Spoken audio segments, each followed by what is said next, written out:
imagine habituellement que l'action juste doit venir d'un individu qui choisit le bien contre le mal. Pourtant, à mesure que la pratique s'approfondit, cette évidence commence à vaciller. Le Bouddha n'a jamais enseigné la passivité. Il n'a jamais invité à détourner le regard devant la souffrance. Il a simplement montré que la souffrance naît d'une illusion fondamentale, qui est celle d'un moi, entre guillemets, séparé et individuel, qui se croit l'auteur de toutes les actions. Il reste donc à réaliser que lorsque cette illusion s'évanouit, l'action ne disparaît pas pour autant. C'est seulement son auteur imaginaire qui cesse d'occuper toute la scène. Le zen invite ainsi à découvrir une manière d'agir qui ne procède plus de l'ego, mais de la réalité elle-même. La cessation, faut-il le répéter, n'est pas un état immobile ou vide de toute activité.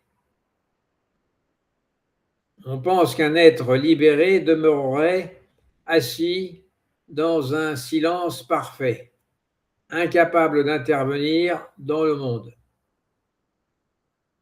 Cette façon de voir est très éloignée de l'enseignement du Bouddha.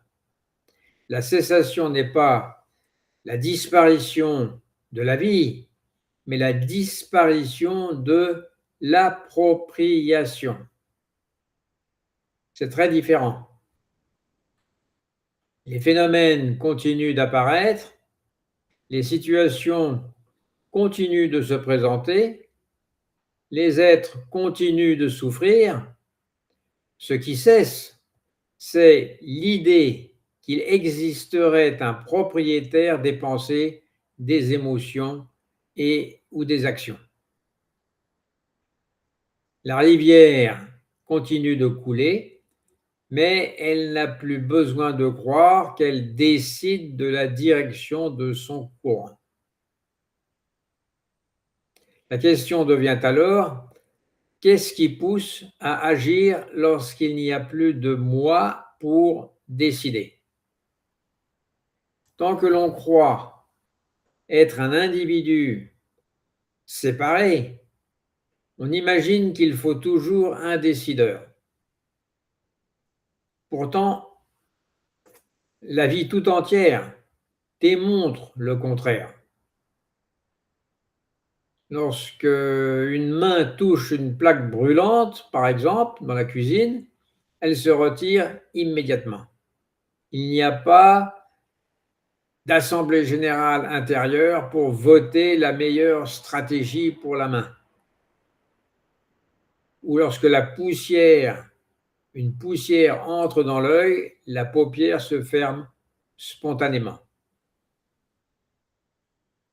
Lorsqu'on perd l'équilibre, le corps se rétablit avant même que la pensée n'intervienne. Une immense partie de l'existence, j'allais dire toute l'existence en fait, fonctionne déjà sans qu'un moi ne la dirige. Pourquoi l'action juste, si elle est juste précisément, serait-elle différente? Le zen parle de prajna, c'est-à-dire de la sagesse. La sagesse qui ne sépare plus le sujet de l'objet. C'est ça la sagesse. Cette sagesse n'est pas une connaissance intellectuelle, elle ressemble davantage au miroir qui reflète fidèlement tout ce qui se présente sans choisir ce qu'il préfère refléter. Le miroir ne sait pas à l'avance ce qu'il va refléter. Le sage non plus ne sait pas à l'avance ce que sera son action. Si une fleur apparaît, le miroir montre une fleur. Si un visage apparaît, il montre un visage. Il ne fabrique rien. Il ne retranche rien. L'action juste ressemble à ce miroir. Elle ne vient pas d'un projet personnel, elle naît directement de la situation elle-même. Lorsque les intérêts particuliers cessent d'interférer, la réponse appropriée apparaît naturellement comme un reflet de miroir.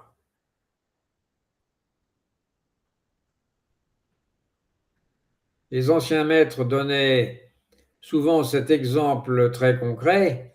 Si un enfant tombe dans une rivière, personne ne va se poser la question de savoir si le sauvetage présentera un intérêt ou non, s'il renforcera l'image du sauveteur ou son mérite spirituel.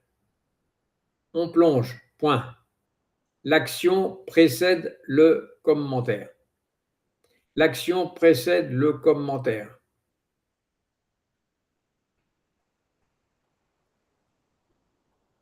Plus tard seulement, le mental construit un récit comme j'ai sauvé cet enfant, j'ai été courageux ou au contraire, j'aurais dû agir autrement.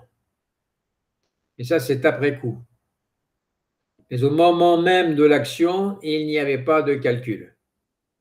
L'action a précédé le commentaire. Il y avait simplement une réponse naturelle, évidente à une situation donnée. Et le zen invite précisément à retrouver cette spontanéité originelle. Non seulement dans les grandes circonstances, mais dans chaque geste de la vie quotidienne. Avec cette nuance quand même, car on pourrait croire que toute impulsion spontanée est forcément juste. Ce serait une erreur. Les conditionnements aussi peuvent paraître spontanés. C'est une question d'entraînement. On peut s'entraîner à la colère. Elle peut paraître éclater spontanément. La peur peut surgir spontanément. Les habitudes peuvent se répéter spontanément. C'est pourquoi le zen insiste tant sur zazen. S'asseoir en silence n'a pas pour but de fabriquer une meilleure personne. Cela permet de distinguer progressivement ce qui provient des conditionnements, j'allais dire des entraînements, de ce qui naît d'une vision claire. Pour reprendre l'exemple du lac, eh bien, plus les vagues du mental s'apaisent, plus le fond du lac devient visible. L'action juste ne naît pas de l'impulsivité, elle naît d'une attention devenue aussi transparente que l'eau du lac. Que se passe-t-il alors lorsqu'on est confronté à une forme de négation, d'injustice, de violence ou de mensonge? Eh bien, le zen ne demande jamais de rester passif. Il ne demande pas davantage de combattre par haine. Entre ces deux extrêmes de passivité et de haine existe une troisième voie. Par exemple, une parole peut être ferme sans être agressive. Un refus peut être total sans être animé par la colère. Et en cela, il aura beaucoup plus de poids. Une intervention peut être énergique sans nourrir l'hostilité. Les maîtres zen ont parfois élevé la voix, donné un coup de bâton, de kyosaku, ou quitté un monastère lorsque la situation l'exigeait. Leur geste ne procédait pas d'une volonté de vaincre un adversaire ou d'une réaction hostile, mais d'une réponse adaptée à la situation. La différence est immense. Dans un cas, c'est l'ego qui cherche à triompher. Dans l'autre, c'est la réalité qui trouve naturellement son chemin.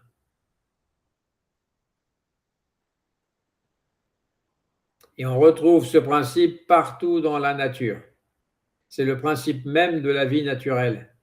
La nature ne fait rien en vain, disait Aristote. La nature ne fait rien en vain.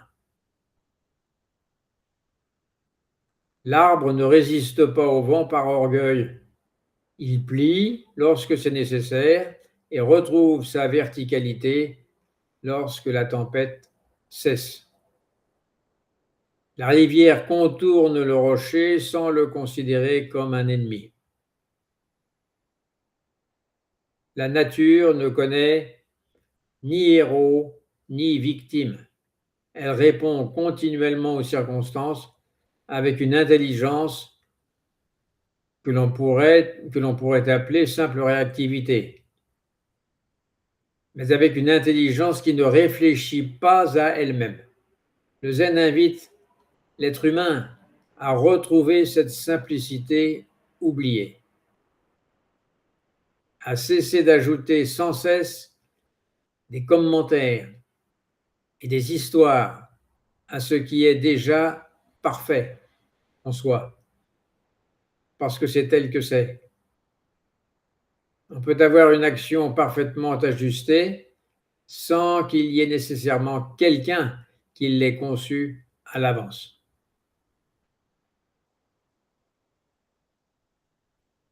Maître Dogen écrivait que pratiquer la voie, c'était oublier le soi, et qu'oublier le soi, c'était être attesté par les 10 000 existences.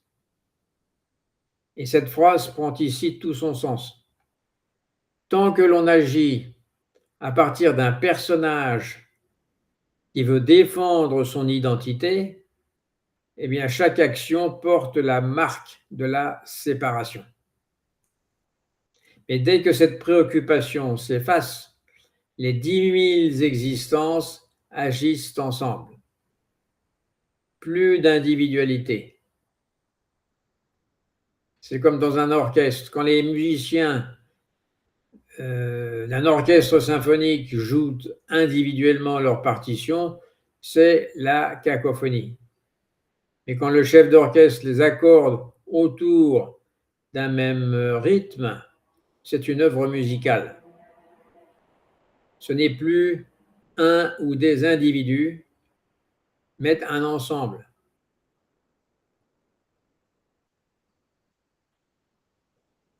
Alors la compassion n'est plus une vertu que l'on s'efforce de pratiquer, elle devient aussi naturelle que la lumière du soleil ou que le parfum d'une fleur. Alors lorsque quelqu'un demande, quand il y a cessation, qu'est-ce qui incite à l'action juste,